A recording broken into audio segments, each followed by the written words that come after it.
Bueno, durante toda esta semana Irán ha estado en la primera línea de los titulares de los medios internacionales, producto, ¿no?, de su enfrentamiento con Estados Unidos. Parece un tema algo lejano, pero no lo es tanto, pues el régimen iraní tiene fuertes vínculos con algunos países de América Latina. ¿Cuál es la influencia iraní en la región? Principalmente a través de Venezuela. También ha tenido contacto en algún momento, ¿no?, con el régimen de los Castro.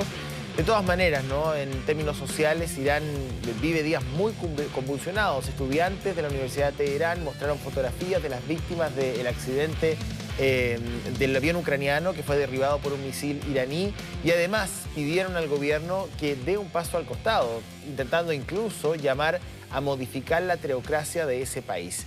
Estamos con Gilberto Aranda, él es académico de la Universidad de Chile y nos va a intentar entregar algunas luces respecto de esta nueva fase en la que entra la crisis en Irán. Gilberto, ¿qué tal?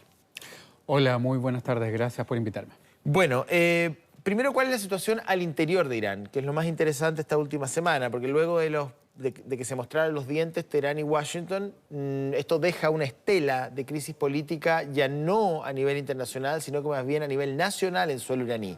¿Cuál es la situación allí, al interior de las fronteras? Bueno, recordarte que, que precisamente antes de los hechos que acaecieron o que de alguna manera culminaron en la muerte del general Soleimani, existía ya una ebullición o una gran efervescencia política con movilizaciones en las calles, incluso en la misma ciudad donde fue enterrado Soleimani, Kermán, había una serie de movilizaciones, entre otras cosas el alza de los combustibles, el alza del petróleo, y yo diría que se estaba incubando un sentimiento de protesta en contra del gobierno, ya en forma sostenida. Tenemos un periodo, un paréntesis muy importante con el ataque, podríamos decir que el frente interno se aglutina respecto al rechazo a Estados Unidos, pero después de esa semana que tuvimos de intercambio de proyectiles, etcétera, etcétera, o más bien proyectiles lanzados por Irán, todo culmina con el reconocimiento de Irán y concretamente de la Guardia Revolucionaria de haber derribado al avión.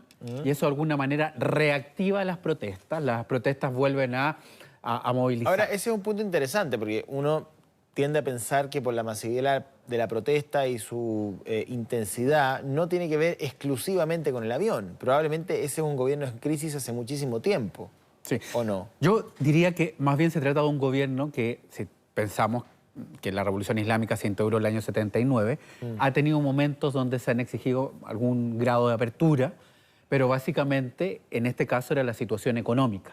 Ahora, si tenemos un cuadro incluso donde hay un acuerdo nuclear desahuciado y se amenaza con sanciones por parte de, sanciones por parte de Estados Unidos y también de los países europeos que dicen, señores de Irán, si ustedes no cumplen el acuerdo, nosotros vamos a aumentar las sanciones.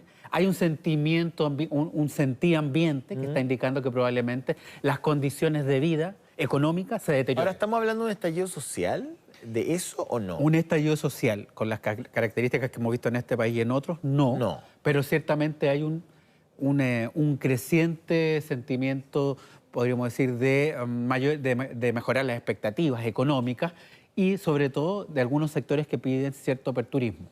Es importante recordarle a los públicos que se trata de un régimen, como dijiste, se dice teocracia, yo le digo hierocracia.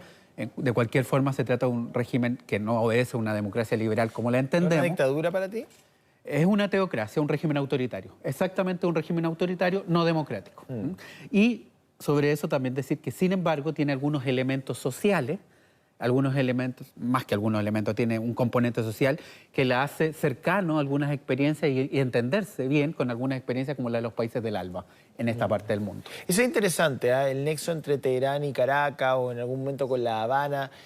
¿Cuál es la influencia de Irán en la región? ¿Tiene que ver con vínculos económicos, diplomáticos, netamente ideológicos, organizaciones terroristas? Lo desconozco. Sí. Bueno, desde luego decirte que constitucionalmente, la República Islámica de Irán declara que se siente próxima y cercana y se autoimpone la voluntad de colaborar con los países que quieren ser independientes. Entonces cimenta lo que podríamos llamar una alianza contrahegemónica con aquellos países que quieren un mundo multipolar y al fondo alejados del unipolarismo norteamericano. Por eso coincide con La Habana, por eso coincide con Caracas, por eso coincidió en algún momento con Evo Morales. Ahora, yo te podría decir que respecto a lo que fue Venezuela y Bolivia, fue particularmente claro bajo el gobierno de Ahmadinejad, entre el 2005 y el 2013, donde los temas de exploración de hidrocarburos y técnicas de extracción de hidrocarburos, el tema agrícola, la construcción de tractores, la idea también de crear un banco financiero para financiar iniciativas de gobiernos entre las partes, fueron ideas que fueron firmadas y de alguna manera declaradas. En el caso de Bolivia, que está incluso más próxima territorialmente a nosotros, es muy interesante que en los últimos años, los últimos 2 años, te digo, se declararon también intenciones de cooperación militar y securitaria. Se reunieron en algún momento incluso altos dignatarios militares, hace 2 años atrás, año y medio atrás, en Bolivia, y al mismo tiempo hay un acuerdo por cooperación técnica y científica en nanotecnología, que fue rubricado el año antepasado y el pasado se concretó en un programa. Hasta ahí a la mayoría le parece bien, digamos, que haya cooperación científica, de investigación, incluso financiera, ideológica. ¿Hay vínculos de alimentar esquemas terroristas o no? Bueno, yo, como creo que lo he dicho en este espacio, yo entiendo que la República Islámica de Irán tiene una fuerte confrontación con Estados Unidos, pero yo no la entiendo como un esquema terrorista y más bien te diría que tal vez la duda que surge en algunos sectores es que a través de sus milicias como Hezbollah se acusaría de algunas acciones que tipificamos como terroristas. La verdad es que también podemos hablar de terror de Estado por parte de otros gobiernos, más bien o de gobiernos occidentales. Estoy pensando en lo que pasa en la frontera entre Colombia y Venezuela, en los campos de entrenamiento de la guerrilla colombiana, en algunas organizaciones paramilitares o al margen, digamos, de los agentes de seguridad institucionales en Venezuela, algún tipo de colaboración militar con Cuba, o en Centroamérica en el peor de los momentos de la década del 80-90, digamos. Sí. Bueno, cooperación militar te la mencioné en el caso de Bolivia, y ciertamente la hubo también con La Habana y con Caracas, en el sentido de que hay intercambio militar. Pero no paramilitar o parapolicial. Eso, hasta que no veamos una evidencia respecto a eso, tendría que decir que no. Pero mientras tanto, ciertamente cooperan en esa como otras áreas. Sin embargo, yo tengo que decir que el periodo donde hubo mayor intercambio y declaración de convergencia contraideológica fue en la época de Ahmadinejad. Me parece que Rouhani está más bien en una posición de cultivar buenas relaciones con América Latina en general. Claro, esta misma semana el resto de países europeos se cansó de todo este circo y dijo, bueno, nosotros no tenemos cómo seguir haciendo cumplir el documento que firmamos el año 2015, así que nos retiramos. Uno tenía cierta esperanza de que como ese documento fue redactado y firmado en Austria, uno diría, bueno, quizás quienes lo firmaron sacando a Estados Unidos van a poder lograr que Irán guarde cierto compromiso con el texto, pero al parecer no es así. ¿Por qué? ¿Por qué no se insiste en un documento que me imagino la mayoría de esos países considera óptimo para poder controlar la capacidad nuclear de Irán y se deja caer algo que le costó tanto a la administración Obama conseguir el año 2015? No hay ningún sistema regional internacional que pueda perdurar si el principal valedor, que es la superpotencia, se sale. Es decir, a mí me parece que este acuerdo que fue tan importante, tan difícil de lograr, de cristalizar, se empezó a caer en mayo del 2019 cuando Estados Unidos lo denuncia y se sale. Luego, después de la acción de muerte de Soleimani por parte de Estados Unidos, se termina saliendo, dice el mismo parlamento iranio que hay que salirse, y por lo tanto ciertamente Europa no tiene más posibilidad de seguirlo sosteniendo y sin embargo es lo que tiene por el momento, y me parece que la voluntad de las potencias europeas, Reino Unido, Alemania, Francia, es intentar presionar a Teherán para regresar a este acuerdo. Ahí hay una divergencia con Estados Unidos porque, como tú bien sabes, Estados Unidos, lo que al fondo toda esta operación de muerte de Soleimani es para obligar también a Teherán a un nuevo acuerdo, pero bajo las condiciones norteamericanas que pueden ser sustancialmente diferentes.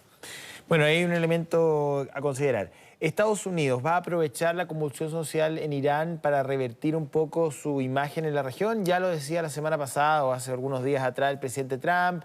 vamos a apoyar las libertades, vamos a proteger a quienes están protestando, que es el clásico discurso norteamericano de proteger las libertades civiles y autodenominarse garantes de la democracia, digamos, al menos como ellos lo entienden. ¿Es posible que haya una intervención norteamericana, al menos en el discurso, en esta crisis iraní, o es la oportunidad para que efectivamente el Departamento de Estado dé 5 pasos atrás y se quede callado?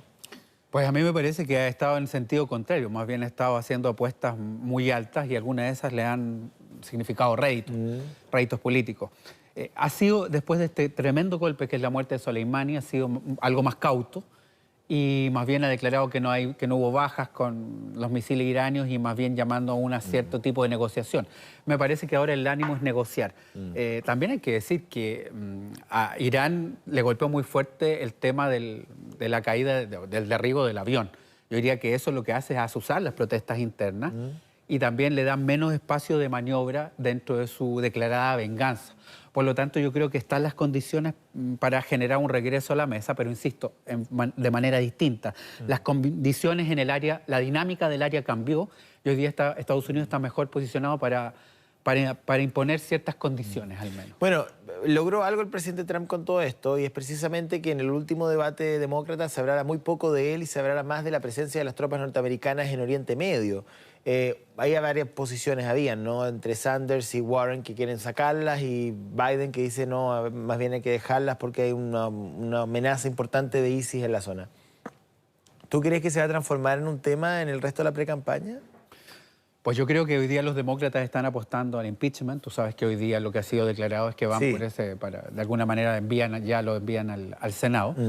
Y la movida o la apuesta que hace Trump, diría que hasta el momento le salió conforme a sus designios. Y por lo tanto, en la medida en que le ha resultado, va a ser menos utilizado. Vamos a ver cómo progresan estos hechos. Por el momento, yo te diría que tenemos un Estados Unidos mejor posicionado. Los 65.000 personas en armas de Estados Unidos en la región que dependen básicamente de la quinta flota en Bahrein y el comando central en Bahrein, yo no veo señales de que se vayan a mover muy rápido. Es una dimensión marginal, como decía Biden. Decía, no, si no tenemos tanta gente ahí.